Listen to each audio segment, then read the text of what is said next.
Madame, monsieur, bonsoir, très heureux de vous retrouver pour cette nouvelle édition Flash dans ce journal de 20h et tout de suite l'essentiel de l'actualité de ce dimanche. Alors que le nouveau rapport du GIEC a été annoncé et publié le mois dernier, de nouveaux événements survenus dans le massif vosgien français inquiètent les scientifiques ainsi que les riverains de la région. En effet, un cours d'eau habituellement en bon état écologique se retrouve de plus en plus dégradé et ce depuis plusieurs années.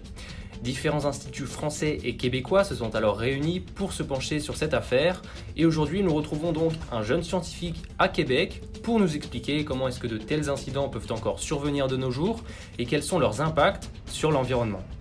Un reportage donc d'Antoine Touré et Antoine Touré.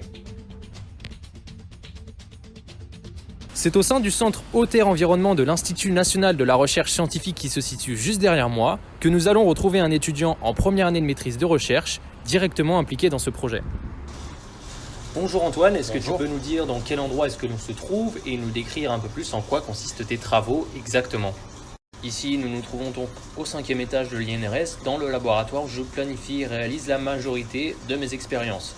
Concernant mes travaux, moi je vais étudier les effets néfastes que peuvent provoquer certaines molécules rejetées dans les cours d'eau par les industries.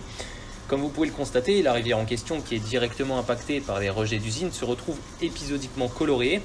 Et en fait, cette coloration, c'est tout simplement le résultat de rejets de blanchisserie qui se situent en amont de cette rivière. Et ces rejets contiennent tout un tas de molécules constituant un mélange relativement complexe où l'on retrouve plusieurs pesticides tels que du glyphosate, une multitude de colorants, mais également des azurants optiques.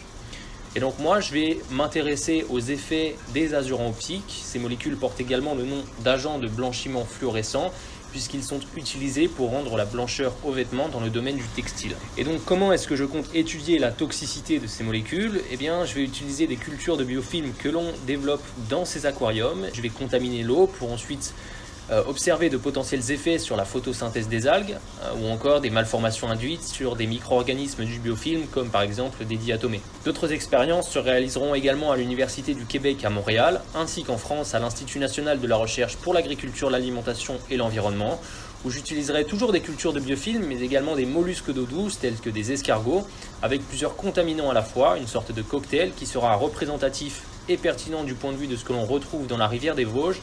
Et donc je regarderai également les effets potentiellement observables sur ces organismes.